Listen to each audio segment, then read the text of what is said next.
Bonjour, je vais poursuivre mes réflexions en ce qui concerne les pratiques de recrutement dans les entreprises. Je suis toujours dans ma section 1, le recrutement, les enjeux sur le plan de la gestion. Dans mes précédentes séquences vidéo, je vous avais parlé des grands choix de gestion. Je vous avais parlé d'un facteur clé, l'environnement. J'en arrive maintenant à mon grand 3, les facteurs qui font la qualité du processus de recrutement. Je vais développer 2 points. Tout d'abord, premier facteur clé, la cohérence du processus de recrutement. Ensuite, deuxième facteur clé, l'importance des facteurs contextuels.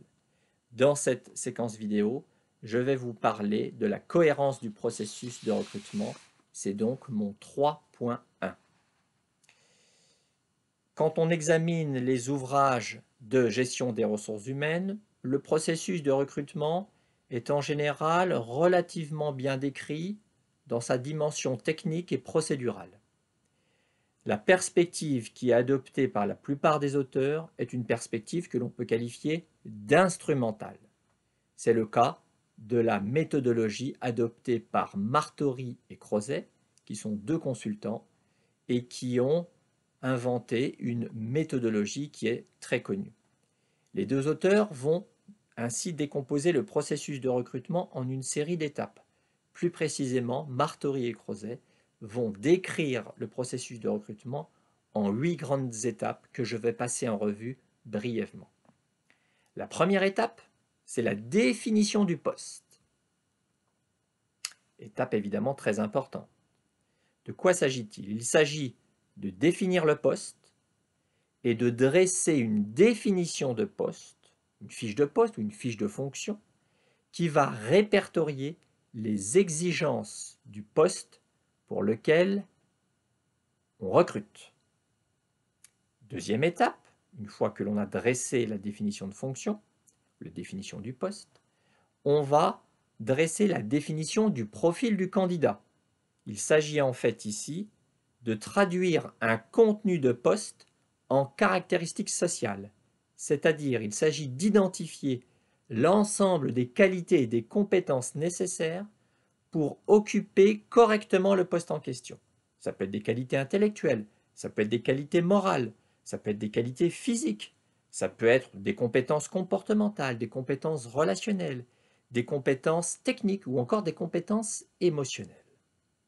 L'essentiel, c'est de dresser cette liste des caractéristiques sociales.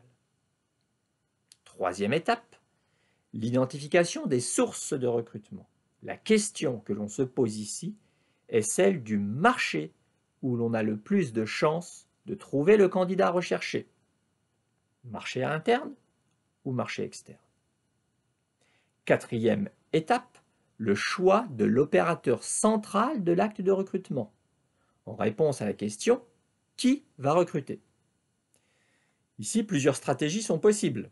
L'entreprise peut choisir soit de mener elle-même la recherche de candidature, soit elle choisit de faire appel à un cabinet de recrutement, dont c'est le métier, soit elle choisit de faire appel à ce que l'on appelle l'approche directe. Elle va aller jusqu'à débaucher, entre guillemets, des candidats qui l'intéressent et qui sont en poste dans des entreprises concurrentes. Elle va alors faire appel à un chasseur de tête.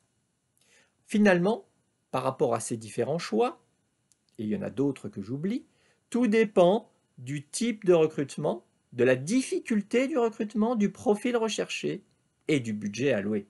Il est bien évident que recourir à un chasseur de tête, ça va coûter de l'argent. Il faut donc que le jeu il faut donc que l'opération en vaille le coup.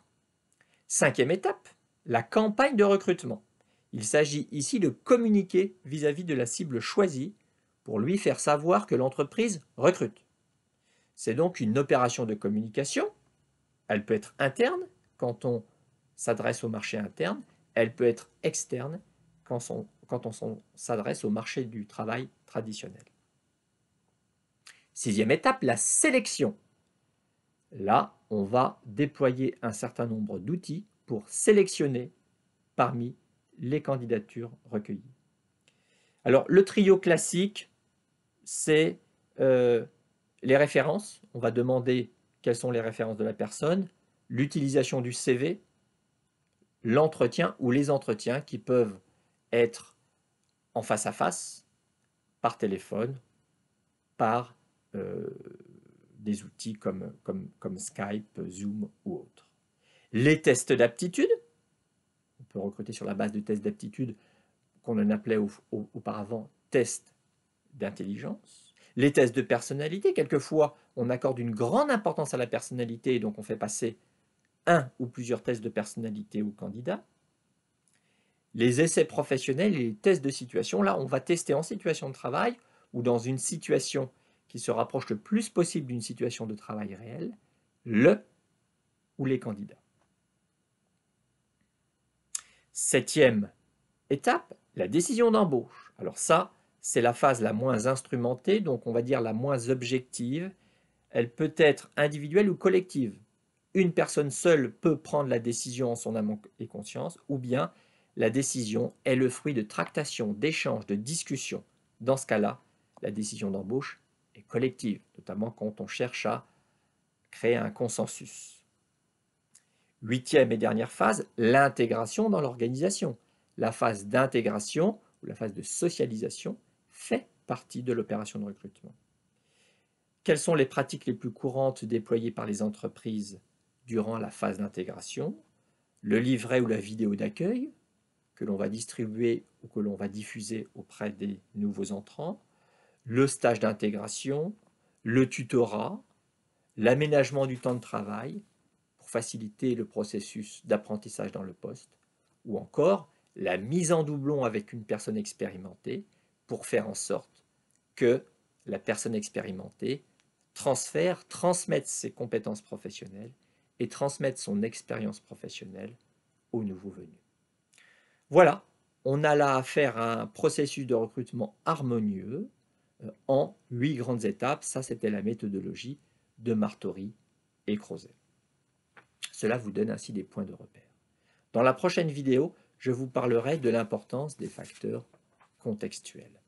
Au revoir.